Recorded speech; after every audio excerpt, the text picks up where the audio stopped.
In today's tutorial, I'll be showing you how I EQ different tracks. So let's get started. Let us first start with a vocal track. Now let's take up this main vocal. The first and foremost step that I do is add a low cut filter. So let me show you why. Let me switch off all the other effects and just play this. If I were to lose you. Okay, now this is how I have processed the vocal track. The reason why I first use a low cut is because all vocal tracks, generally all tracks have some low frequencies, alright? You may not be able to listen to them, but they are still there. And those low frequencies take up a lot of headroom. So what do I mean by headroom? Usually after mixing, an ideal point where the final sound should be at is around 6 dB, alright? So only then from 6 dB till 0 dB, you'll have that extra space for mastering, and that's when you bring it to maximum loudness. That headroom is a must. Okay, so if that headroom is not there and if your mixing level itself comes till 0 dB, that means you don't have room for mastering, right? So these extra low frequencies that come in a vocal track, those take up those extra head space, alright? And the thing is, you won't even be able to hear those low frequencies, but it is still there. So we just need to cut them. So that is why I have added a low cut filter, or otherwise a high pass filter. So I've clicked pre. If I were to lose you. This is a signal before an EQ, alright? If I were to lose. Can you see this place? So there's a lot of low frequencies coming up, right? So what I do for that is I put a low cut. Now when you look, if I were to lose, it has reduced. My heart turns blue. Usually I cut up till 110 hertz, around that ballpark. And the next thing that I do is I generally boost the mid frequencies. Those are the frequencies that can easily be picked up by the ear. Alright, so I slightly increase that for more clarity. And apart from that, I increase a little of the high frequencies as well. That is especially for the crispiness of the vocals. So once I do that, if I were to lose you, my heart turns blue. Without you, nothing seems new. Alright, so this is how I use EQ for vocal tracks. Now let me show you a guitar track. Okay, so this is a guitar track. The similar concept holds for a guitar as well. So guitar mostly gives us a little of the higher frequency stuff. So even for a guitar, it's best if you use a low cut filter till wherever it is necessary, alright?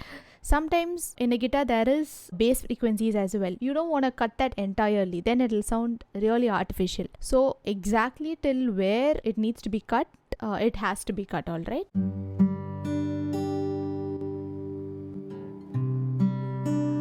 This is pre. There are a little bit of low frequencies, right?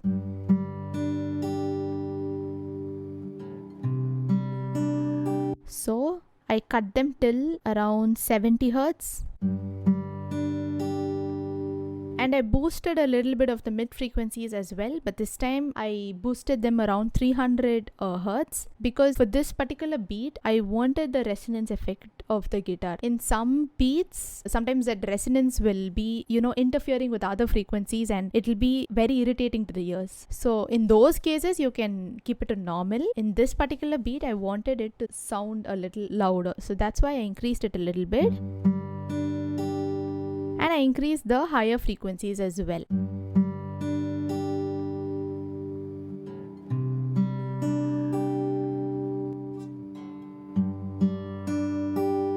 Okay, this is a generalized version of how I EQ guitar tracks. Now let us look at a bass track.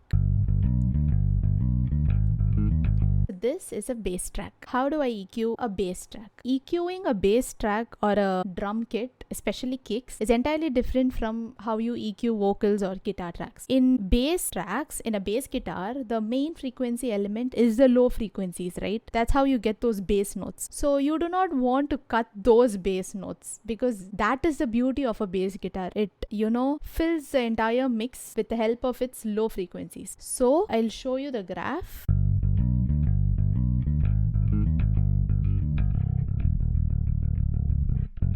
Can you see these low frequencies? See, it's shooting up a lot. Those are the frequencies that we need to preserve for a bass guitar, alright? So what I generally do is I add a minimal low cut only till this, or maximum, 30 hertz, something like that. That's the maximum that I go to. And then I use this band to boost a little bit of those low frequencies as well, to give that effect. Okay, I wanted that to be a little louder, especially those frequencies, so I raised that a little bit. And in some cases there will be, like I said, those resonances that will really hinder the mix, right? So how you got to find out those unwanted frequencies? How I generally do is play the track, increase a particular frequency, and just move around and check which particular frequency I don't like and which frequency I want to cut. Alright, so let's do that here.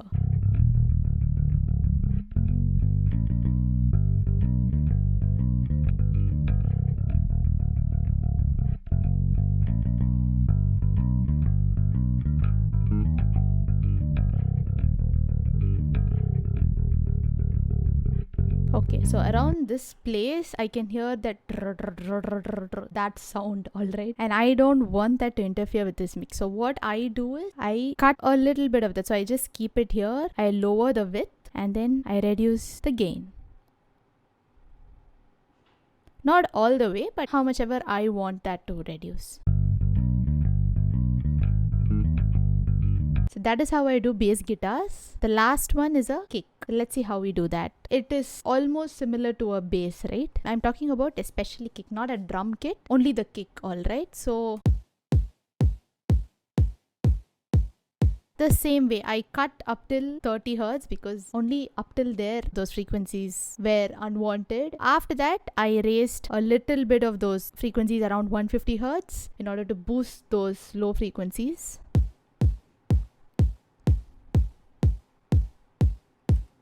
This is just a general way of how I EQ vocal tracks, guitar tracks, bass guitars and kicks, alright? But this is not the standard procedure of how you need to do it. It all depends on the type of music that you're doing, the type of instruments that are inside your mix, and it depends on so many other factors. This is just a generalized way you can do your EQing depending on your track, alright? Just a couple of ground rules are that you don't need all those frequencies to make up a song. Sometimes you can cut certain frequencies. You will also save up a lot of headroom as well for your mastering. So especially for higher frequency instruments like guitar, vocals, harmonies, things like that, sometimes you might need those low frequencies. So I leave that up to you. You are the better judge for your own music. So just mess around with your EQ and see which sound suits better. And I hope the way I EQ gave you some sort of idea about how EQing works. Let's have a listen to the vocal track and the guitar track.